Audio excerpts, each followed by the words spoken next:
আমার কাছে তুমি মানে সাত রাজার ধন, আমার কাছে তুমি মানে অমূল্য রতন।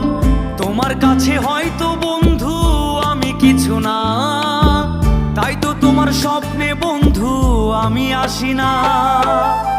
আমি মানে তুমি আর তুমি মানে আমি, আমার কাছে আমার চেয়ে বন্ধু তুমি দামি।